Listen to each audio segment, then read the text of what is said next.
ಹಾಸನ ಜಿಲ್ಲೆಯ ಬೇಲೂರು ಪುರಸಭಾ ವ್ಯಾಪ್ತಿಯಲ್ಲಿ ಒಳಚರಂಡಿಯ ಕಾಮಗಾರಿ ಕಳಪೆಯಿಂದ ಕೂಡಿದ್ದು ಹಲವಾರು ಬಾರಿ ಸಾರ್ವಜನಿಕರು ದೂರು ನೀಡಿದರೂ ಪುರಸಭೆಯ ಅಧಿಕಾರಿಗಳು ಕಣ್ಣು ಮುಚ್ಚಿ ಕುಳಿತಿರುವುದು ವಿಪರ್ಯಾಸವೇ ಸರಿ. ಬೇಲೂರಿನ 23 ವಾರ್ಡ್ಗಳ ಪೈಕಿ 12ನೇ ವಾರ್ಡ್ ಅತಿ ಸ್ಲಮ್ ಎಂದು ಪರಿಗಣಿಸಲಾಗಿದೆ.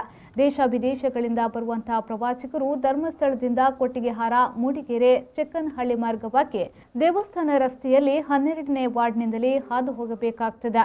ರಸ್ತೆ ಮಧ್ಯದಲ್ಲಿ ಒಳಚರಂಡಿಯ ಗಲೀಜು ದುರ್ವಾಸನೆ ಬರುವಂತಹ ನೀರು ಪ್ರವಾಸಿಗರನ್ನ ಮತ್ತು ಸ್ಥಳೀಯ ನಿವಾಸಿಗಳನ್ನ ಸ್ವಾಗತಿಸ್ತಾ ಇದೆ. ಎಸ್ಎಸ್ ಮಂಜುನಾಥ್ ಮುಖ್ಯಾಧಿಕಾರಿಯ ಆಡಳಿತಾವಧಿಯಲ್ಲಿ ಬೇಲೂರು ಪಟ್ಟಣದಲ್ಲಿ ನಡೆದಿರುವಂತಹ ಕಾಮಗಾರಿಯ ಬಗ್ಗೆ ಹಲವು ಬಾರಿ ದೂರು ಕೇಳಿ ಬಂದರೂ ಸಹ ಯಾವುದೇ ರೀತಿಯ ತನಿಖೆಯಾಗಲಿ ಪರಿಶೀಲನೆಯಾಗಲಿ ನಡೆದಿಲ್ಲ. ಬೇಲೂರು ಪುರಸಭೆ ಚುನಾವಣೆ ನಡೆಯದೆ ಪುರಸಭೆಯ ಪ್ರಕರಣ ನ್ಯಾಯಾಲಯದಲ್ಲಿದ್ದ ಕಾರಣ 2 ವರ್ಷಗಳ ಕಾಲ ಜನಪ್ರತಿನಿಧಿ ಇಲ್ಲದೆ ಮುಖ್ಯಾಧಿಕಾರಿಯ ಅಂಧ ದರ್ಬಾರ್ ಅಂತೂ ನಡೆದಿರುವುದು ಸತ್ಯ. ಪುರಸಭೆಯ ದಾಖಲೆಯ ಪ್ರಕಾರ 12ನೇ ವಾರ್ಡ್ಗೆ ಒಳಚರಂಡಿ ಕಾಮಗಾರಿಗೆ ಸತತವಾಗಿ 3 ಬಾರಿ ಲಕ್ಷಾಂತರ ಹಣ ವೆಚ್ಚವಾಗಿದೆ. ಆದರೂ ಸಹ ಈ ಸಮಸ್ಯೆ ಬಗೆಹರಿದಿಲ್ಲ.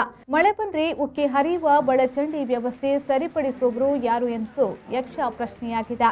ಈ ಗುತ್ತಿಗೆದಾರರನ್ನ ಕಪ್ಪು ಪಟ್ಟಿಗೆ ಸೇರಿಸಬೇಕು ಮತ್ತು ಪೋಲಾಗಿರುವ ಹಣ ಸರ್ಕಾರಕ್ಕೆ ಹಿಂದಿರುಗಿಸಬೇಕು ಎಂಬುದು ಇಲ್ಲಿನ ಸಾರ್ವಜನಿಕರ ಬೇಡಿಕೆಯಾಗಿದೆ.